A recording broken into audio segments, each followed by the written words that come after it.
ये व्यर्थ के बकवाद करने वाले लोगों से मत मिलो, व्यर्थ के बकवाद करने वाले लोगों की तरफ मत देखो, ये क्या कह रहे हैं, क्या बोल रहे हैं। और तुम भी व्यर्थ का बकवाद मत करो। अपने समय को कीमती मान करके निरंतर प्रिया प्रीतम का नाम जप करो, उनकी गुण लीला गाओ, उनकी सेवा में रहो। कभी प्रपंच की बातें, कभी प्रतिष्ठा का चिंतन, कभी नाना प्रकार के मान सम्मान का चिंतन, ये घुसने ना पावे हृदय में। बहुत सावधान रहना चाहिए साधक को। ऐसी बातें देखो मत, ऐसी बातें सुनो मत जिससे तुम्हारा हृदय उद्विग्न होकर प्रभु का चिंतन छोड़ दे। बंद करो अभी। अन्य लोगों के संग का त्याग कर दो, जो भगवत विमुख वार्ता करते हैं, संत निंदा करते हैं, दूसरों की निंदा करते हैं। कुछ हाथ नहीं लगता, ये लोग दुर्गति को प्राप्त होने वाले हैं। ऐसा संग मत करो जिनके पास बैठने से भक्त निंदा, जन निंदा, भगवत निंदा हो। ऐसे से दूर रहो। अलम बंद कर दो ऐसे लोगों का संग। रात दिन हम श्यामा श्याम का नाम जप करेंगे, श्यामा श्याम के लीला गुण गाएंगे, श्यामा श्याम के ही धाम का शोभा का चिंतन करेंगे। जब तुम अपना जीवन श्यामा श्याम के चरणों में न्यौछावर कर दोगे तो पूरा भार श्यामा श्याम ले लेंगे और तुम्हारे हृदय में मस्ती आ जाए। जो ऐसा निश्चयी होता है, दृढ़ निश्चयी, उसके अंदर दृढ़ विश्वास, तो उसके हर समय भगवान की स्फूर्ति होती रहती है। भारी प्रतिकूलता में भी भगवान का सानिध्य अनुभव होता है। वो अनुकूलता में तो भगवान के दुलार को देखता है, लेकिन प्रतिकूलता में भगवान की विशेष कृपा को देखता है। ये संयोग, ये वियोग, संसार की ये द्वंद्वमयी वृत्तियां भक्तों के हृदय में नहीं चुभती। आए की हुज्जत नहीं, गए की तलाश नहीं, क्योंकि नित्य संयोग भगवत स्मृति के प्रभाव से प्रभु का रहता है। शोक विषाद बहुत ध्यान देने योग्य विषय है। सभी लोगों को ऐसा लगता है कि ऐसा कैसे हो सकता है। भक्त के चरित्रों को जब सुनते तो लगता है ऐसा कैसे हो सकता है, ऐसी परिस्थिति में भी ऐसा कैसे हो सकता है। क्योंकि तुम मानसिक बुद्धि से युक्त हो और वो भागवतिक स्थिति से युक्त है, इसलिए तुम उसको पार पा ही नहीं सकते। जब तुम अपना जीवन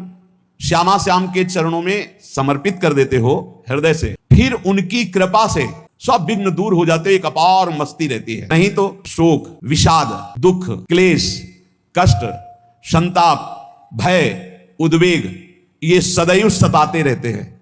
इसी से डिप्रेशन होता है। बार बार नकारात्मक चिंतन, शोक, विषाद, दुख, चिंता, क्लेश, संताप, भय, उद्वेग, यही पूरे मानसिक स्तर को नष्ट कर देते हैं। उत्साहहीन जीवन हो जाता है। जब तुम श्यामा श्याम को समर्पित हो जाते हो तो ये सब प्रवेश भी नहीं करते, एक अपार मस्ती बनी रहती है। अब क्या होगा? श्यामा श्याम जो करेंगे वही होगा। श्यामा श्याम पता नहीं कैसा करें, नहीं, वो सदैव मंगल भवन है, वो जो करते महामंगल होता है। यह निश्चय उपासक के हृदय में आ जाना चाहिए। इसलिए अपना सारा मन, सारी बुद्धि, सारा जीवन, प्रत्येक श्वास प्रभु को अर्पण कर दो।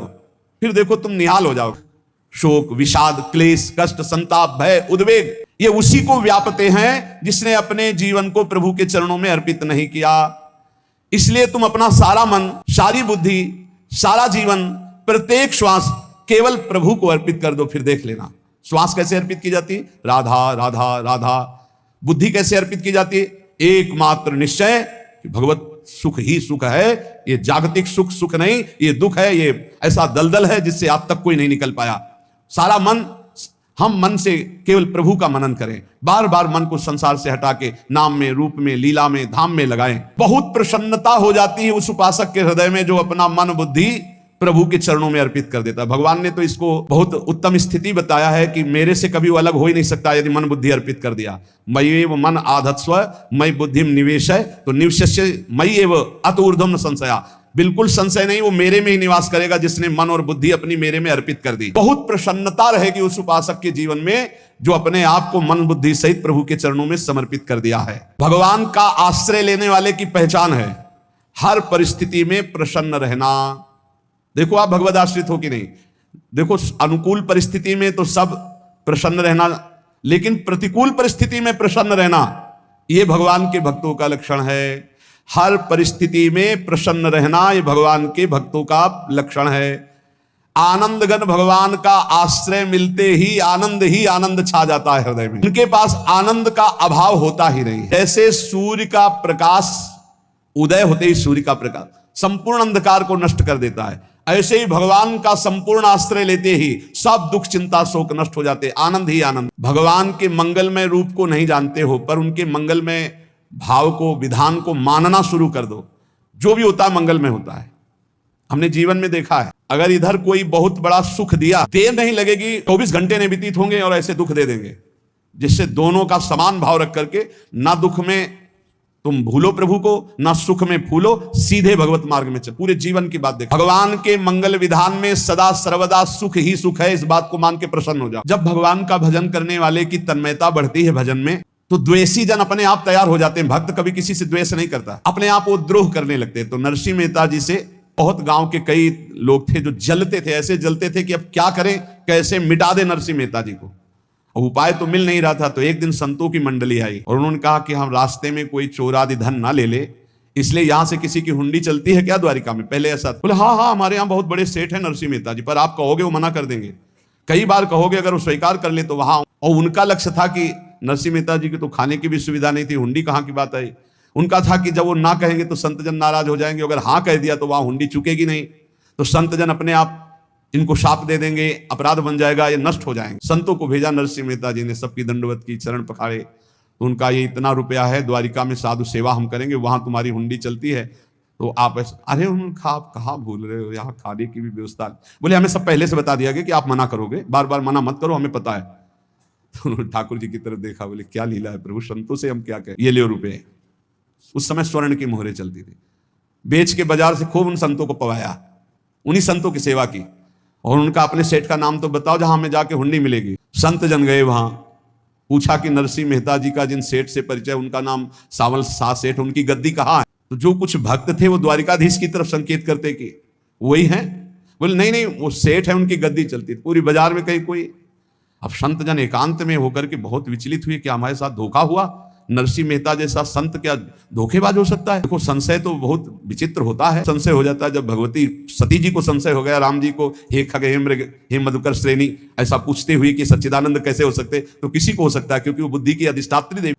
जो ही उनके मन में ऐसा आया कि क्या हमारे साथ धोखा हो रहा है, इतने में ही देखा जय हो सावल सा सेठ की। सावल सा सेठ तो देखा बढ़िया मुनीम जी उनके साथ, तो सेठ बस्ता लिए हुए मुनीम जी, सरकार इधर से चलो। सा सेठ आपका नाम है? संतों ने कहा। बोले हाँ। बोले नरसिंह जी? हाँ। बोले आपकी हुंडी आ गई है। कागज में लिखा कि ये हमारे सेठ जी को दे। वैसे लोग मुझे माखन चोर कहते, कोई कुछ कहता, लेकिन आपने जब आपने सेठ बना ही दिया तो आप कभी परवाह मत करना, और ये सेवक आपकी सेवा में सदैव तत्पर है। भगवान ने ऐसा लिखा। जो भगवद आश्रित है, एक बार ये चलता रहता है, जो संत जन होते हैं उनके विरोधी अपने आप बन जाते हैं, किसी से कोई मतलब नहीं, अपने आप विरोधी बन जाते हैं। कबीरदास जी का पूरी काशी में यश था।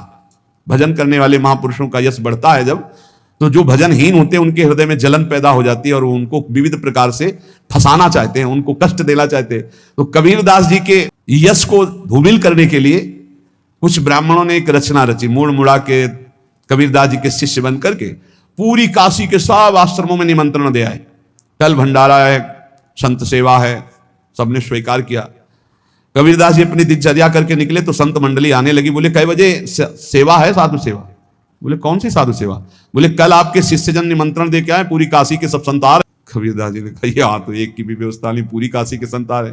अच्छा समझ में आ रहा है, लीला बिहारी तुम लीला करना चाहते हो। गए अपना निकल गए गंगा किनारे, एक झाऊ के नीचे बैठकर अपना भजन ध्यान में मगन है। 11-12 बजे तो उन्होंने देखा संतों की मंडली काशी तो बहुत।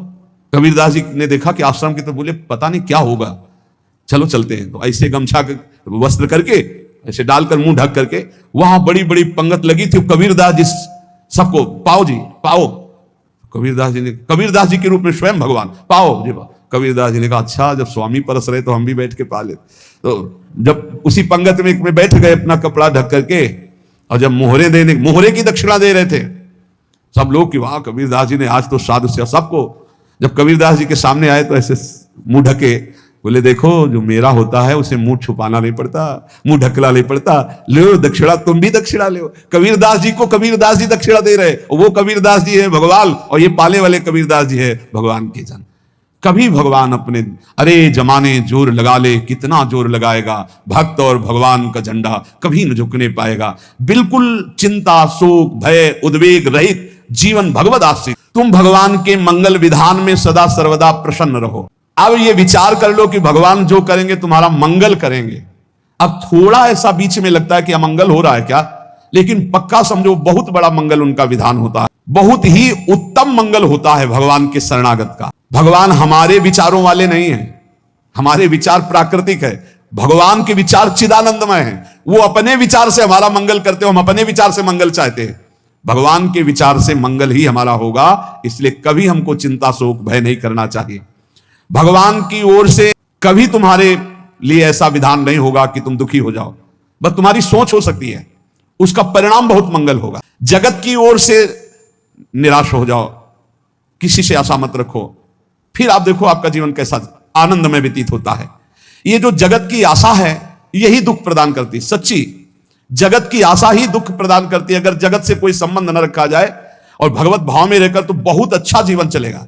अपने कर्तव्य का पालन करो, परिवार को भगवत स्वरूप मानकर पोषण करो, किसी से कोई संबंध मत रखो, कोई आशा मत रखो। यही अध्यात्म सिखाता है। अपने आप भगवत स्वरूप, सबका व्यवहार मंगलमय और आपका जीवन मंगलमय। अपने घर में ऐसे रहो जैसे किसी अतिथि के घर में रह जाता है। चलना है, यहां से जाना है। कौन रहता है अपने घर में अतिथि की भांति? भगवान का भक्त। जाना है यहां से, अपनी प्रिया प्रीतम के पास जाना। ये हमारा घर नहीं है, यहां तो हम समय व्यतीत कर रहे हैं, अपनी आयु व्यतीत कर रहे हैं भगवत आराधना करते हुए। हमें जाना है प्रिया प्रीतम के पास। वास्तविक घर भगवान का धाम है हमारा, वास्तविक घर वाले प्रभु हैं हमारे। तो नित्य सच्चिदानंद भगवान के चरणों में अपने चित्त को समर्पित करता रहता है, उसको यह अनुभव होने लगता है कि बड़ी कृपा है हमारे ऊपर, भगवान बड़ी कृपा है हमारे ऊपर।